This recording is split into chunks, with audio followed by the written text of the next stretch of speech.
Hello दोस्तों, क्या हाल है। तारीख आज 11 मई 2026, दिन सोमवार, हिंदी तिथि 9 में। और आइए बात करते हैं आज के मुख्य समाचार में देश भर की तमाम बड़ी खबरों पर नजर डालते हैं। देखिए दोस्तों, एक तो आज के दिन को हमारे देश में राष्ट्रीय प्रौद्योगिकी दिवस यानी नेशनल टेक्नोलॉजी डे के रूप में मनाया जाता है। इतिहास के पन्नों में आज की तारीख 11 मई भारत की तकनीक के लिए बहुत ही खास तारीख है। भारत की वैज्ञानिक ताकत और राष्ट्रीय प्रौद्योगिकी दिवस के प्रतीक के रूप में आज का दिन माना जाता है, क्योंकि आज ही के दिन राजस्थान के पोखरण में भारत ने सफल परमाणु परीक्षण करके पूरी दुनिया को चौंका दिया था 1998 में। चलिए आगे बढ़ते हैं खबरों में। सबसे पहले आज के कुछ बड़े इवेंट देख लेते हैं। देखिए, मौसम विभाग ने चेतावनी दी है। दिल्ली, एनसीआर समेत उत्तर भारत के कई राज्यों में आज भी आंधी बारिश का अलर्ट है। हालांकि राजस्थान, गुजरात, इन राज्यों में लू का कहर भी देखने को मिलेगा। तो आगे मैं आपको बताऊंगा और भी पूरे मौसम समाचार विस्तार से। और खबर है, बिहार के पटना हाईकोर्ट के वकील आज 11 मई को कार्य से बहिष्कार करेंगे। कुछ जजों पर अदालत में अपमानजनक व्यवहार का आरोप लगाया है। वहीं जनगणना 2027 को लेकर जागरूकता अभियान शुरू होगा। आज 11 मई को हैदराबाद के नेकलेस रोड पर निकलेगी विशाल पद यात्रा।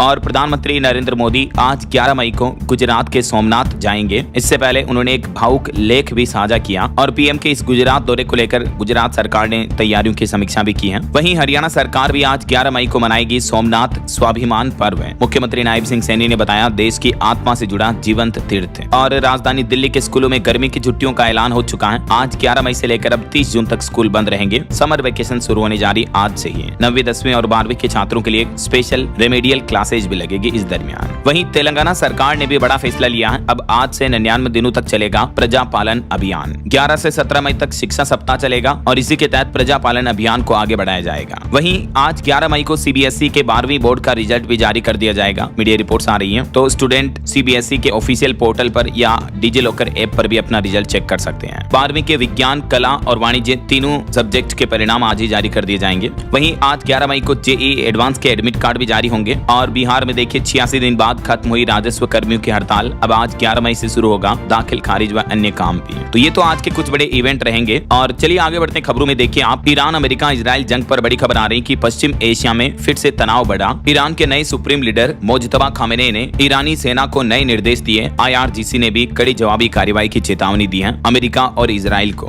तो ऐसे में इन बढ़ते जंग के हालातों के बीच हमारे देश के प्रधानमंत्री नरेंद्र मोदी ने भी देशवासियों को संबोधित करते हुए कुछ अपील की है। पीएम ने देशवासियों से कहा कि पेट्रोल, गैस और डीजल, इन चीजों का संयम से इस्तेमाल करें, क्योंकि पश्चिम एशिया यानी मिडिल ईस्ट में जारी तनाव के बीच क्रूड ऑयल तेल संकट देखने को मिल रहा। इस बीच पीएम मोदी ने देशवासियों से कहा कि पेट्रोल डीजल का उपयोग कम करें। भारत में तेल के कुएं नहीं है। आज देश में वर्क फ्रॉम होम की जरूरत है। और पीएम ने देशवासियों से यह भी कहा कि अगले 1 साल तक सोना न खरीदें। अब अगले 1 साल तक सोना नहीं खरीदने की अपील पीएम मोदी ने क्यों की है? इसके पीछे एक बड़ी वजह है, क्योंकि सोने के आयात में बड़ी मात्रा में विदेशी मुद्रा खर्च होती है। तो पीएम मोदी ने देशवासियों से कहा कि देश हित में लोगों को अगले 1 साल तक सोना खरीदने और दान करने से बचना चाहिए। इसके अलावा भी पीएम मोदी ने अपने संबोधन में ये 5 बड़ी बातें कही हैं। पेट्रोल डीजल की बचत करें, भारत में कोई तेल के कुएं नहीं है। खाद्य तेल की खपत भी कम करने पर जोर दिया और रासायनिक खाद की जगह प्राकृतिक खेती, ऑर्गेनिक फार्मिंग को अपनाएं। देश के किसानों से भी पीएम ने ये अपील की है। और विदेश यात्राएं भी टालने की अपील की है। वैश्विक हालात और महंगे ईंधन के कारण भारत पर आर्थिक दबाव बढ़ रहा है। ऐसे में शादियों, छुट्टियों और अन्य कारणों से विदेश यात्रा कुछ समय के लिए टालना ही देश हित में होगा। देश के नाम प्रधानमंत्री का ये संबोधन वाकई में बहुत ही सीरियस बात है। पीएम मोदी ने कहा कि हमें आज ये संकल्प लेना होगा, अगले 1 साल तक कोई भी कार्यक्रम हो, चाहे शादी ब्याह भी हो, तो भी सोना न खरीदें। इससे हमारी विदेशी मुद्रा भी बचेगी। क्योंकि दोस्तों, गोल्ड को लेकर भारत का डेटा देखिए। ग्लोबल डिमांड में भारत की सोने में 26% तक हिस्सेदारी है। भारत दुनिया में सोने का दूसरा सबसे बड़ा खरीदार है। पहले नंबर पर चाइना और सेकंड नंबर पर भारत आता है। ये डेटा आप देख सकते हैं। और इतना ही नहीं, इन युद्ध के हालातों की वजह से हमारे देश की पेट्रोलियम कंपनियों को भी बड़ा घाटा हो रहा है। देखिए आप डेटा, तेल कंपनियों को हर दिन तकरीबन 1700 करोड़ का घाटा हो रहा है। कंपनियों का कहना कि लागत बढ़ी हुई है, फिर भी पेट्रोल डीजल के दाम नहीं बढ़े हैं। इस वजह से देश पर आर्थिक बोझ बढ़ रहा है। ऑन एवरेज हर दिन 1700 करोड़ का नुकसान। पिछले 10 सप्ताह में देश की ऑयल कंपनियों को 1 लाख करोड़ का घाटा हुआ है। और इसके पीछे वजह यही है कि वैश्विक तनाव के बीच पेट्रोल डीजल के दाम कंपनियों ने नहीं बढ़ाए हैं। इतना ही नहीं, महंगाई का ये असर आने वाले कई लंबे समय तक जारी रह सकता है। कच्चा तेल वगैरह महंगा बना रह सकता है, तो इससे भी भारत की अर्थव्यवस्था पर और बोझ पड़ेगा। एबीडी यानी एशियन डेवलपमेंट बैंक की तरफ से भी ये लेटेस्ट रिपोर्ट सामने आ रही है। मैंने आपको महंगाई को लेकर दुनिया भर की एक रिपोर्ट बताई थी अभी 1 दिन पहले, कल के न्यूज बुलेटिन वाले अपडेट में, कि दुनिया भर में खाने पीने की चीजें 3 साल के सबसे उच्चतम स्तर पर महंगाई पर चल रही है अभी। क्योंकि अमेरिका ईरान जंग की वजह से सप्लाई चेन टूटने का असर दिख रहा है। और यूएन यूनाइटेड नेशंस का भी कहना कि अभी तो और दाम बढ़ेंगे। तो कहने का मतलब दुनिया भर में महंगाई और चरम पर बढ़ने वाली है। हमारे देश में भी रिपोर्ट आ रही कि साबुन, डिटर्जेंट, बिस्किट समेत रोजमर्रा के कई सामान महंगे होंगे। Britannia, Dabur, HUL, Hindustan Unilever समेत कई सारी FMCG कंपनियां दाम बढ़ाने की तैयारी कर चुकी हैं। तो इस वजह से महंगाई दिनों दिन और बढ़ सकती है। तो हम सभी भारतीयों को मिलकर इन मुश्किल हालातों से लड़ना होगा। PM मोदी ने देशवासियों से अपील करते हुए कहा कि जैसे कोरोना काल में हमने वर्क फ्रॉम होम जैसी व्यवस्थाएं अपनाई, मिलकर चुनौतियों का सामना किया, तो देश हित में आवश्यक है कि हम इन प्रक्रियाओं को फिर से शुरू करें। ऐसा तो ईरान इजराइल जंग से जुड़े कुछ और अपडेट मैं आपको आगे बताऊंगा। फिलहाल देखिए कुछ पॉलिटिक्स, भारत की राजनीति से जुड़ी खबरें। आखिरकार साउथ के विजय तमिलनाडु में थलापति मुख्यमंत्री के रूप में शपथ ले चुके हैं और इस शपथ के साथ ही तमिलनाडु की राजनीति में एक नया ऐतिहासिक परिवर्तन शुरू हो चुका है। विजय तमिलनाडु के 90वें मुख्यमंत्री बने। हालांकि बीते दिन शपथ लेते दौरान जब वो पॉलिटिकल स्पीच देने लगे तो राज्यपाल ने उनको टोका और शपथ ग्रहण के तुरंत बाद ही उन्होंने पहला ऑर्डर 200 यूनिट फ्री बिजली का पास कर दिया है। विजय के शपथ ग्रहण कार्यक्रम की ये तस्वीरें देखिए आप कुछ। शपथ में उनके माता पिता हाथ जोड़कर बैठे रहे और तमिलनाडु में पहली बार किसी तमिल नेता ने कोट पैंट में शपथ ली है। शपथ ग्रहण के बाद राहुल गांधी के साथ विजय ने सेल्फी भी ली। ये कुछ मोमेंट्स देखने को मिले। प्रधानमंत्री नरेंद्र मोदी ने भी विजय को तमिलनाडु के मुख्यमंत्री बनने पर बधाई दी है। हालांकि शपथ लेते ही कुछ विवादों में भी गिर गए विजय, क्योंकि शपथ ग्रहण के दौरान उन्होंने राज्य गान से पहले देश का राष्ट्रगीत वंदे मातरम गाया था। तो इस पर CPI ने आपत्ति जताई। विजय की शपथ में राष्ट्रगान वंदे मातरम इनको लेकर विवाद हुआ। DMK बोली कि पहले तमिल गीत बजाने की परंपरा है, लेकिन इसे तीसरे नंबर पर धकेला गया। इस मुद्दे को लेकर लेफ्ट और VCK का भी विरोध देखने को मिला। तो आखिरकार तमिलनाडु के नए मुख्यमंत्री बनते ही विजय ने 200 यूनिट फ्री बिजली, महिलाओं की सुरक्षा के लिए प्रोटेक्शन टास्क फोर्स बनाने का ऐलान भी कर दिया है। बाकी और भी दोस्तों, विजय ने मुख्यमंत्री की शपथ के तुरंत बाद क्या क्या बड़े फैसले लिए, इस बारे में अगर आप विस्तार से जानकारी देखना चाहते हो तो DLS न्यूज चैनल पर मैंने कल एक अलग से वीडियो डाला है, आप ये वीडियो देख लीजिएगा। चलिए अगली खबर है, तमिलनाडु विधानसभा का पहला सत्र भी आज 11 मई को आयोजित होगा और फिर तमिलनाडु की राजनीतिक टीम में स्पीकर और डिप्टी स्पीकर का चुनाव 12 मई को होगा कल। मुख्यमंत्री विजय ने CM शपथ के बाद ये भी बड़ा ऐलान किया। तो विजय के साथ ही आखिरकार तमिलनाडु और पश्चिम बंगाल में तो विधानसभा चुनाव के नतीजों के बाद नई सरकारें शुरू हो चुकी हैं। इधर असम में खबर आ रही कि हिमंत बिस्वा शर्मा लगातार दूसरी बार असम के मुख्यमंत्री बनेंगे। राजग विधायक दल के नेता चुने गए और ऐसे में असम में भी हिमंत बिस्वा शर्मा का शपथ ग्रहण समारोह कल 12 मई को होगा। लेकिन केरल की राजनीति में अभी भी मुख्यमंत्री पद को लेकर सस्पेंस बरकरार है। हालांकि बीते दिन भी दिल्ली में इस मुद्दे को लेकर लंबी बैठक हुई, लेकिन देखा जाए तो अभी भी केरल राज्य में कांग्रेस ये तय नहीं कर पा रही कि आखिर मुख्यमंत्री किसको बनाया जाए। CM पद को लेकर अभी भी सस्पेंस बरकरार है। कांग्रेस ने दावेदारों के पोस्टर हटवाए। दावा किया जा रहा है कि विधायकों का वेणुगोपाल को समर्थन मिला है मुख्यमंत्री के लिए, लेकिन अभी तक क्लियर नहीं हो पाया है। तो ये तो कुछ पॉलिटिक्स का माहौल चल रहा है। और चलिए आगे बढ़ते खबरों में देखिए आप अगली बड़ी खबर, ऑपरेशन सिंदूर को लेकर कुछ नई रिपोर्ट सामने आ रही कि पाकिस्तान ने गुजरात से लेकर कश्मीर तक 900 ड्रोन दागे थे, लेकिन ऑपरेशन सिंदूर में पाकिस्तान का सब तबाह हो गया। पाकिस्तान, चीन और तुर्की तीनों देशों की तिकड़ी के 4 मंसूबे चौपट हुए हैं। दरअसल ऑपरेशन सिंदूर के 1 साल पूरे होने के मौके पर भारतीय सैन्य बलों की समीक्षा बैठक में कई अहम खुलासे किए गए हैं। भारत पाकिस्तान की इस लड़ाई के दौरान चीन और तुर्की ने भी साथ दिया, लेकिन हो कुछ नहीं पाया। तीनों देशों का प्लान भी फेल हो गया। और वहीं ये रिपोर्ट सामने आने के बाद पाकिस्तान की भी बौखलाहट देखने को मिली। हार छिपाने के लिए झूठ बोले पाकिस्तान के आसिम मुनीर। ऑपरेशन सिंदूर को बताया 2 विचारधाराओं की लड़ाई। वैसे ऑपरेशन सिंदूर के दौरान को लेकर एक खुलासा ये सामने आ रहा कि इस ऑपरेशन में चाइना ने पाकिस्तान को सीधी मदद दी थी। खुद एक चीनी इंजीनियर ने यह माना कि हमने पाकिस्तान के विमानों को टेक्निकली तैयार किया, रियल टाइम इनपुट दिए, तो चाइना के साथ के बावजूद भी पाकिस्तान कुछ नहीं कर पाया। राइट, चलिए अगली बड़ी खबर देखिए। ISI से जुड़े मध्य प्रदेश के 3 युवक गिरफ्तार हुए। दिल्ली पुलिस ने बड़ा खुलासा करते हुए कहा कि इनका प्लान था मंदिर, ढाबा और मिलिट्री कैंप उड़ाने वाले थे।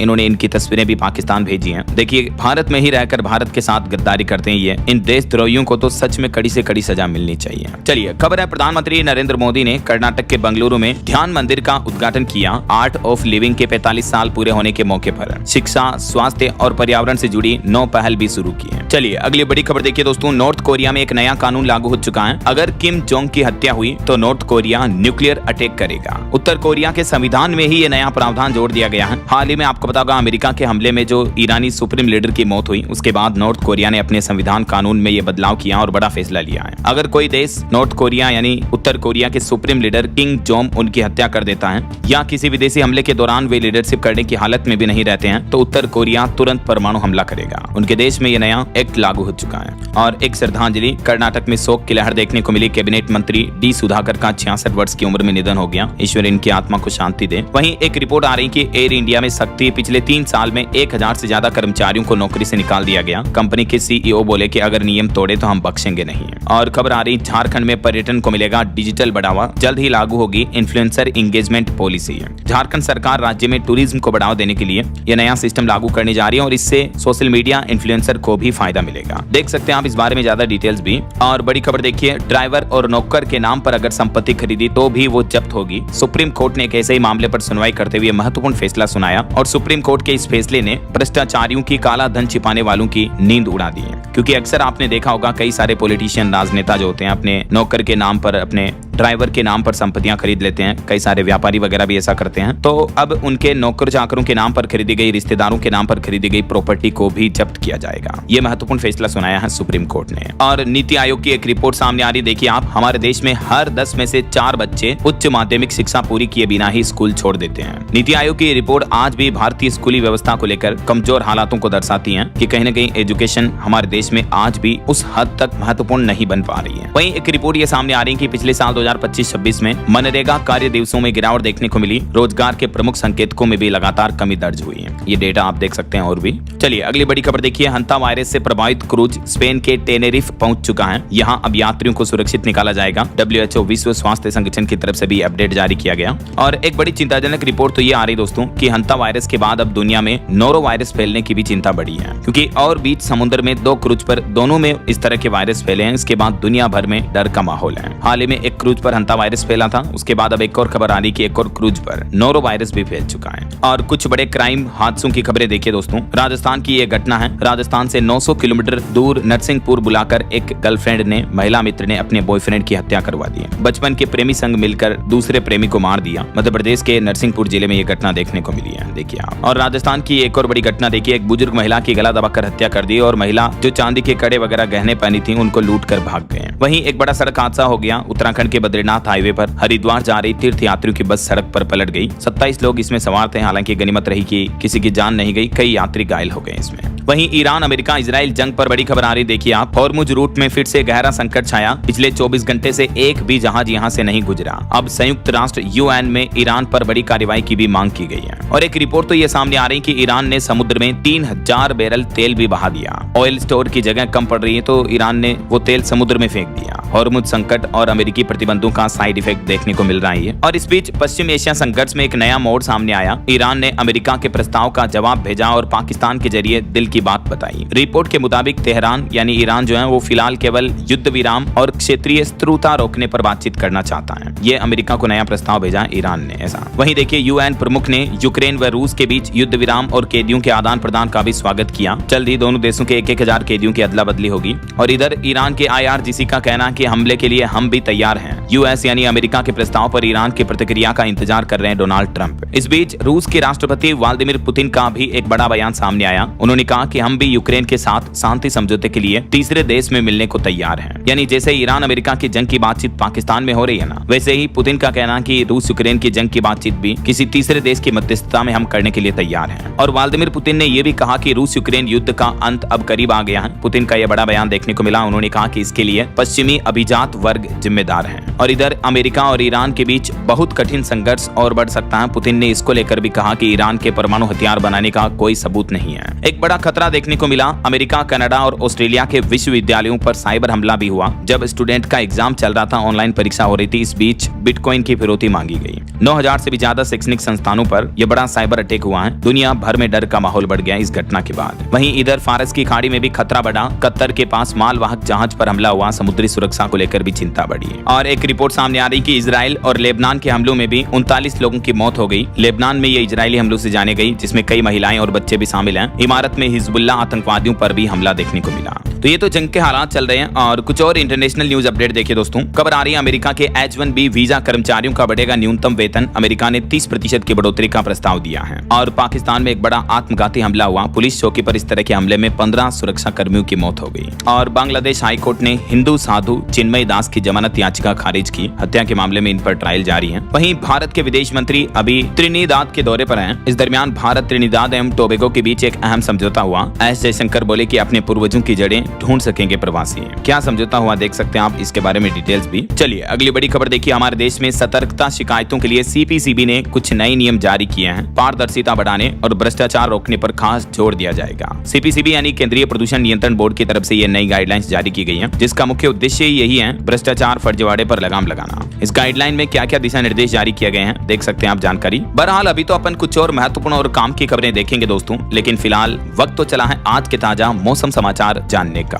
और हाँ, एक छोटी सी रिक्वेस्ट आपसे ये है कि अगर आप डीएलएस न्यूज चैनल से अभी तक भी जुड़े नहीं हो तो जुड़ जाइए, चैनल को सब्सक्राइब करके बेल आइकन जरूर दबा देना और इस वीडियो पर एक लाइक और शेयर भी कर देना, ताकि आपको रोजाना की ताजा खबरें, महत्वपूर्ण मुख्य समाचार, काम के न्यूज अपडेट सबसे पहले आपके मोबाइल पर मिलते रहेंगे। ओके, और चलिए बिना टाइम वेस्ट किए सीधा आगे बढ़ते हैं मौसम अपडेट में। तो देखिए, बारिश के दौर के बीच कई राज्यों में गर्मी भी बढ़ने लगी। मध्य प्रदेश, राजस्थान, गुजरात में फिर से गर्मी लौटी। 4 शहरों में तापमान 44 डिग्री के पार पहुंच चुका है। राजस्थान का बाड़मेर देश में सबसे गर्म जिला चल रहा अभी, जिसका तापमान 45.5 डिग्री से भी ऊपर चल रहा। रात में भी लू चल रही यहाँ तो। हालांकि बीते दिन मध्य प्रदेश समेत 4 राज्यों में बारिश भी हुई। बिहार में भी ओले गिरे। राजस्थान में आंधी से एक शख्स की मौत भी हो गई। वहीं मौसम विभाग का कहना कि दिल्ली एनसीआर में मौसम फिर से करवट लेगा। अब आज से अगले 2 दिन राजधानी दिल्ली में बारिश का येलो अलर्ट है। 11-12 मई को दिल्ली के अलग अलग इलाकों में पश्चिमी विक्षोभ सक्रिय होने के चलते बारिश देखने को मिलेगी। कुछ और अलग अलग राज्यों की मौसमी स्थितियां देखिए आप। राजस्थान में हीट वेव के साथ आंधी बारिश का अलर्ट है। कुछ जिलों में 45 डिग्री तक तापमान पहुंच चुका है। सूरज का पारा फिर से बढ़ने लगा। बाड़मेर, जैसलमेर में तापमान 45 डिग्री के ऊपर चल रहा है। वहीं मध्य प्रदेश में अब फिर से लू चलेगी। आंधी बारिश का दौर थमेगा। रतलाम में तापमान 44 डिग्री पहुंचा। बात करें बिहार की तो राजधानी पटना समेत 9 जिलों में भारी बारिश का रेड अलर्ट है। तेज आंधी की भी चेतावनी। बिहार के कटिहार में बारिश हुई। नालंदा, शेखपुरा में भी ओले गिरे। वैसे बिहार के किन 19 जिलों में बारिश का अलर्ट है ये देख सकते हैं आप मानचित्र में, मौसम विभाग द्वारा जारी बुलेटिन अलर्ट भी।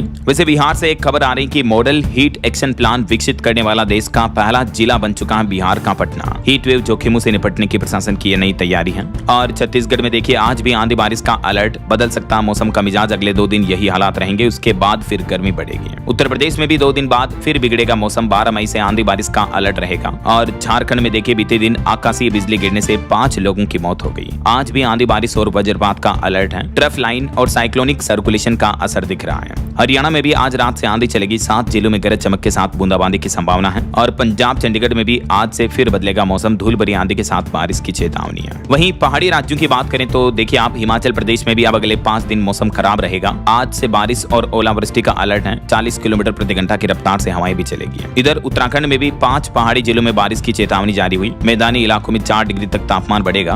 और उत्तराखंड में तो 4 धाम यात्रा पर भी मौसम विभाग ने ऑरेंज अलर्ट जारी किया। कहा कि 12 और 13 मई को विशेष सावधानी बरतें श्रद्धालु। बाकी अगले 2 दिन, आज और कल 11 और 12 मई को मौसम का हाल क्या रहेगा देश भर में, अलग अलग राज्यों में आप देख सकते हैं स्क्रीन पर। तो अब बारिश का दौर जारी है, लेकिन इसके साथ ही कई राज्यों में तापमान फिर से बढ़ने लगा है। ये भारत के मानचित्र में डेटा भी आप देख सकते हैं। अच्छा, वैसे दोस्तों, आप कौन से राज्य में, कौन से जिले में रहते हैं और आपके यहाँ अभी मौसम का हाल क्या चल रहा है? मतलब भारी गर्मी पड़ रही है, बारिश वगैरह का माहौल है? आपके राज्य और जिले का नाम मुझे नीचे कमेंट करके बताएगा जरूर। और चलिए मौसम के बाद कुछ मार्केट अपडेट्स पर नजर डाल लेते हैं। तो देखिए, इस सप्ताह ईरान अमेरिका तनाव पर होगी शेयर बाजार में निवेशकों की नजर। चौथी तिमाही के नतीजों समेत 5 ऐसे फैक्टर्स हैं जो बाजार की आगे की चाल तय करेंगे।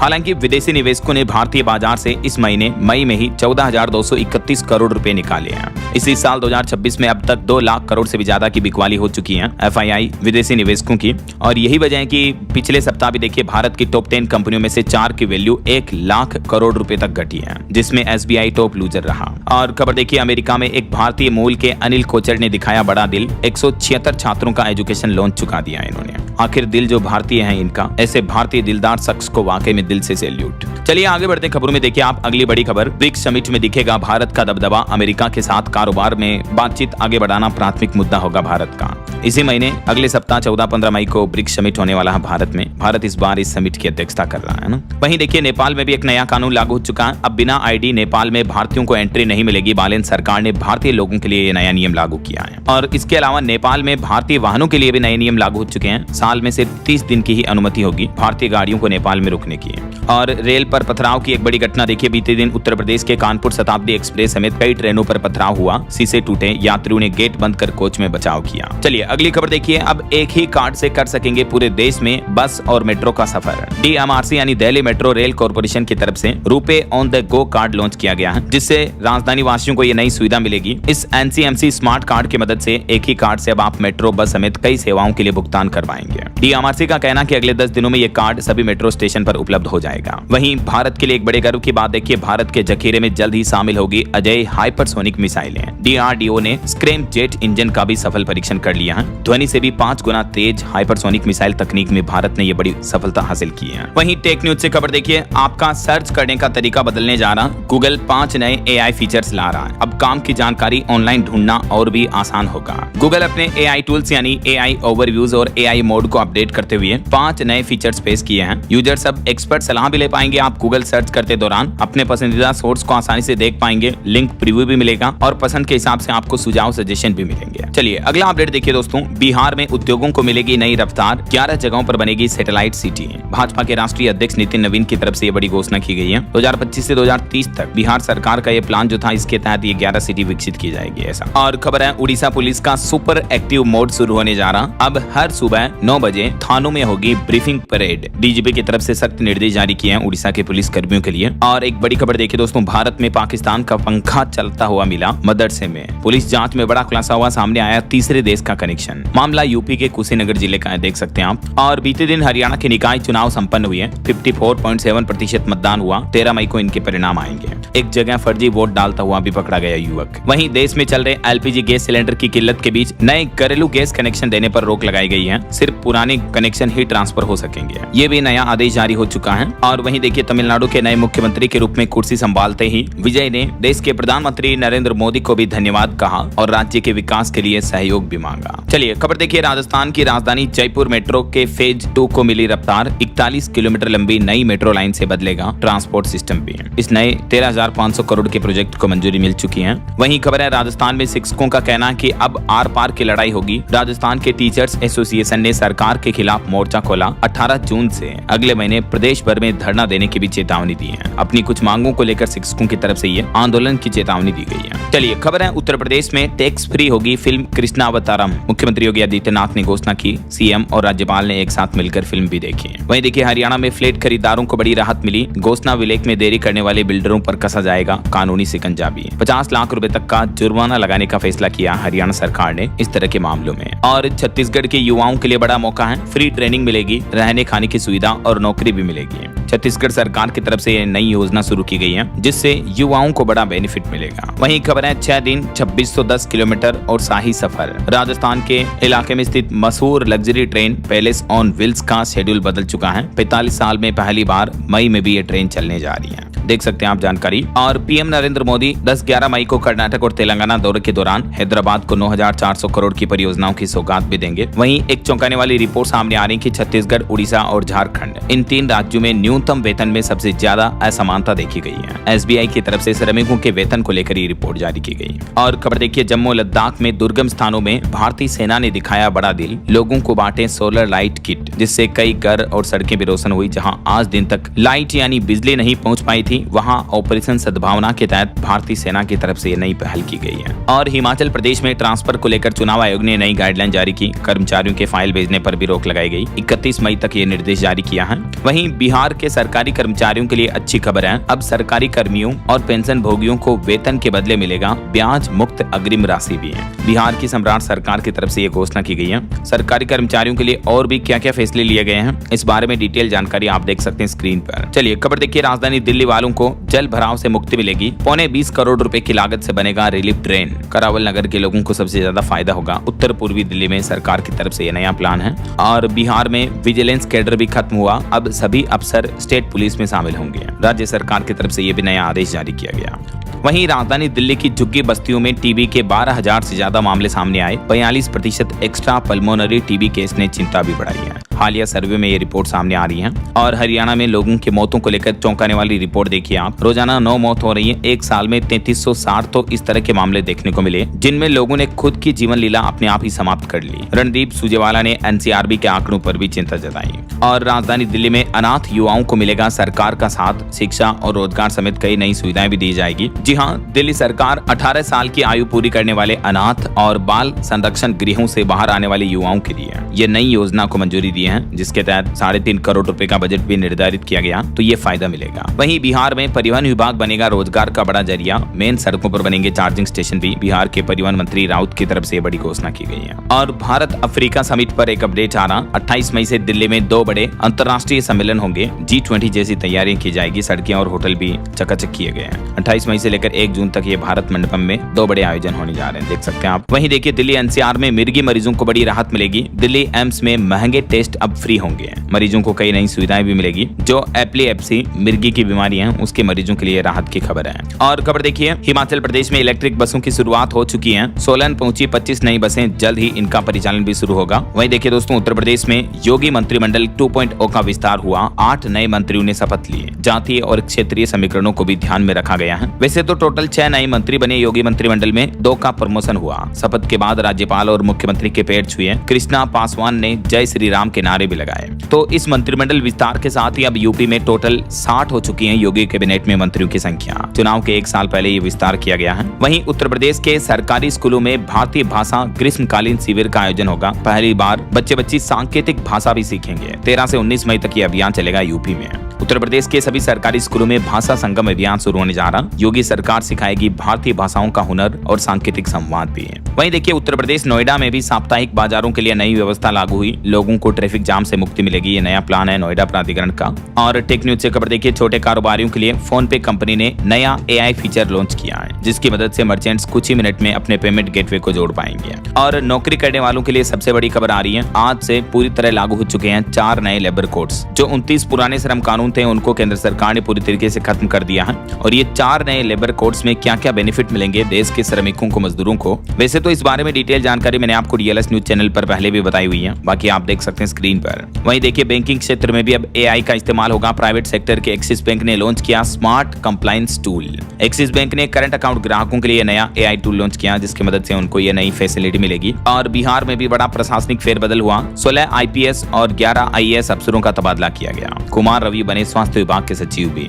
कुछ और स्टेट न्यूज अपडेट देखिए दोस्तों। राजस्थान के बाड़मेर में Haridwar summer holiday special train आज से शुरू होने जा रही है। और बिहार में तेजस्वी यादव बिहार यात्रा से संगठन को धार देंगे। पटना से निकलकर सभी जिलों में पहुंचेगा मिशन 2026। वहीं बिहार पटना मेट्रो का पहला इंटरचेंज स्टेशन अगस्त में शुरू होगा। और बिहार सरकार का कहना कि राज्य तभी मजबूत बनेगा जब व्यापार और उद्योग मजबूत होगा। वहीं चंडीगढ़ को भी 328 इलेक्ट्रिक बसें मिलने का रास्ता साफ हुआ। केंद्र सरकार ने टेंडर भी लगाया। और पंजाब में देखिए, दिल्ली लुधियाना की पहली फ्लाइट 15 मई को उड़ान भरेगी। चंडीगढ़ एयरपोर्ट भी 16 शहरों से जुड़ चुका है। 1 जुलाई से नोएडा के लिए भी 2 नई फ्लाइट शुरू होगी यहाँ से। चलिए कुछ एजुकेशनल अपडेट्स देख लेते हैं फटाफट से। देखिए, राजस्थान में कृषि विज्ञान भर्ती परीक्षा 2022 पेपर लीक का बड़ा खुलासा हुआ। पूर्व RPSC सदस्य बाबूलाल कटारा समेत 3 लोगों को गिरफ्तार किया गया। जांच में पता चला कि 60 लाख में इन्होंने पेपर बेचा था। देखिए, ये बड़े बड़े लेवल के अधिकारी किस तरह से स्टूडेंट के साथ, उनके भविष्य के साथ खिलवाड़ कर रहे हैं यार। वहीं खबर है, हिमाचल प्रदेश में 6200 शिक्षकों की भर्ती प्रक्रिया भी स्थगित हो सकती है। निर्वाचन आयोग ने शिक्षा विभाग को यह पत्र भी भेजा है। और बीते दिन हिमाचल बोर्ड ने 10वीं का रिजल्ट जारी कर दिया। कांगड़ा की अनमोल बनी स्टेट टॉपर। 700 में से सिर्फ 1 अंक कम रहा। 699 अंक मिले इन्हें। इनका कहना कि रोजाना घर में 6 घंटे पढ़ाई की इन्होंने। मेनी कांग्रेट्स ये हिमाचल स्टेट टॉपर अनमोल को। वहीं हरियाणा लोक सेवा आयोग ने HPSC PGT के एडमिट कार्ड आज जारी करने का ऐलान किया। 17 मई को यह परीक्षा होगी।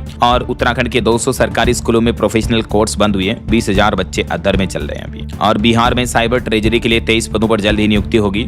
ओके, और एजुकेशन अपडेट के बाद कुछ खेल समाचार से जुड़ी खबरें देखिए आप। IPL में मुंबई आखिरी बॉल पर हारी, प्लेऑफ रेस से बाहर हुई। बेंगलुरु 2 विकेट से जीती। कुणाल ने भी 73 रन बनाए। भुवनेश्वर को 4 विकेट मिले हैं। वैसे IPL में लखनऊ भी प्लेऑफ की रेस से बाहर हो चुकी है। चेन्नई ने 5 विकेट से हराया। और चलिए अंत में आज के राशिफल पर नजर डाल लेते हैं। देखिए दोस्तों, आज कर्क राशि वालों को प्रॉपर्टी डील में फायदा मिलेगा। मिथुन राशि वालों को भी बिजनेस में अच्छी खबर। और मीन राशि वालों को रुका पैसा मिल सकता है। और भी कुछ अलग अलग राशियों का राशिफल आप देख सकते हैं स्क्रीन पर। और हाँ दोस्तों, आप मुझे कमेंट करके बताइए कि जीके का क्वेश्चन है ये, भारत के किस राज्य की तट रेखा यानी कोस्ट लाइन सबसे लंबी है? ABCD 4 ऑप्शन भी दिए मैंने आपको। Which is right option? Let me know in the comment box सही जवाब देने वाले लोगों को रेंडमली सेलेक्ट होने पर DLS न्यूज टीम की तरफ से शानदार सरप्राइज गिफ्ट जीतने का मौका मिलेगा।